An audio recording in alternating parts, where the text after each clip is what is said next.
ყვინჭილა ხმას იწმენთ სარზე. მისი პოეზია მკითხველმა თავიდან სოციალური ქსელით გაიცნო. ლექსების წერა ბავშვობიდან დაიწყო და როგორც თავად ამბობს, მაშინ არც კი უფიქრია, რომ მისი შემოქმედება მკითხველისთვის ასეთი საინტერესო გახდებოდა. დღეს სხვანაირად ძნელი აქ წამდეს დასვეტი ცხოვლის წინში და გეცოს. დღეს სხვანაირი ქსებია წამდე, უფრო შორსა, შვიდივე ზეცა. პოეტმა ნუკრი ბერეთელმა სხვადასხვა დროსა და სხვადასხვა განწყობით შექმნილი ლექსები რამდენიმე ხნის წინ ერთად აკინძა და მკითხველის წინაშე ახლა უკვე პოეტური კრებულით წარდგება. თემატიკა მაინც გაშლილია, იმიტომ რომ მაინც ყოველთვის ისე მეწერება, როგორც ვფიქრობ. ძალიან ლირიულ ლექსში შეიძლება კონდეს ერთი დეტალი, რაღაც ერთი წყარიან, ერთი სიტყვა თუნდაც წყვილი სიტყვათა, რომელიც არის მკვეთრად გამიჯნული ამ თემატიკიდან, არის სულ სხვა, მაგრამ ეს იმდენად განწყობის არის ჩემთვის, ანუ როგორც ვფიქრობ, როგორც ხარ შეიძლება ერთ განწყობაზე, ამ დროს უცებ მოვიდეს სულ სხვა განწყობა და სულ სხვა რაღაც გეთქვას თუ დაგეწეროს. პირველ ახალ კრებულს თან მღელვარებაც ახლავს, როგორ მიიღებს მკითხველი მას და რა შეფასებებს მოისმენს ავტორი, როგორც თავად ამბობს, მკითხველის აზრი მისთვის ყოველთვის მნიშვნელოვანია. არის რაღაცა პერიოდი, როცა უკვე გამოვაკაქვს სააშკარაოს ემერე და აი ზუსტად ამ ეტაპზე, როცა რომელიმე კონკრეტულ ლექსზე ამ ეტაპს გადალახავ და რაც უფრო მეტად ინახავ ამ ლექსს, მით უფრო მეტად შენია და მით უფრო მეტად გიყვარს, მე ასე ვთვლი ყოველ შემთხვევაში. და როცა გამოვიტან უკვე მაშინ ხდება ზუსტად ის განცდა და ის ნებათა ხელვა, რაც გაქვს წარდგინების, შენი თავის, შენი ნაზრევის, შენი ნაფიქრის. ახალი პოეტური კრებული გამომცემლობა ინტელექტმა გამოსცა.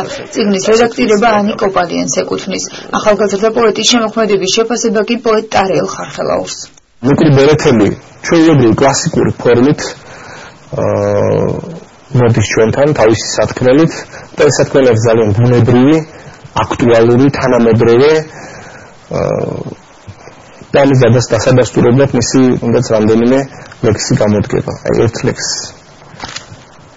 წავიკითხო მე. მთელი ცხოვრება გარწმუნებდი, რომ უფრო მეყარ ხარ, შენ მაჩვენებდი, არ დაგვინდო დრო ამ ყეფარი ფირუზისფერი ჭიროფის ქვეშ, პირველ სროლამდე, მაინც პირველი გადამეფარე. ეს არის ტრადიციული პოეზია, მიყვება ასე ვთქვათ, მეინსტრიმულ ხაზს, ქართულ ლიტერატურაში უკვე ცნობილ და დამკვიდრებულ გზას.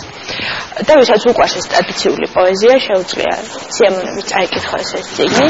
გარდა ამისა, არსებობს ასე ვთქვათ, ინტელექტუალური პოეზია და არსებობს ემოციური გრძნობითი პოეზია.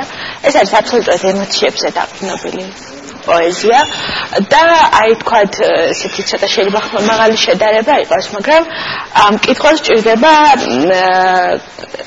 როგორ გითხრათ, გარკვეული სულიერი სისუფთავე იმისთვის, რომ ეს პოეზია აღიქვას და გაითავისოს. წიგნისთვის გარეკანის დიზაინი და სახელწოდება ავტორმა საკუთარ განცდებთან გააიგივა და როგორც თავად ამბობს, ცხოვრებაში ჩიხში ხშირად მოქცეულა. ამიტომ სახელწოდებაც შესაბამისი შეარჩია. სათაური არის ერთ-ერთი ლექსის სათაურიდან მოდის სახელწოდებიდან, მაგრამ გარკვეულწილად აქვს ალბათ სიმბოლური მნიშვნელობაც. იმიტომ რომ არ ვიცი, მე პირადად ხშირად ხვდები ხოლმე ჩიხში. არ ვიცი, ჩემი ცხოვრება ესე თუ ზოგადად ადამიანების ცხოვრება რო ვკვირდები, ალბათ სხვაებიც ხვდებიან. მე ესე ვფიქრობ. ახალი კრებულის შეძენა მკითხველს წიგნის მაღაზიებში შეეცნება. მისი ოფიციალური წარდგინება კი დედაქალაქში, როგორც ავტორი ამბობს, შემოდგომაზე მოხდება.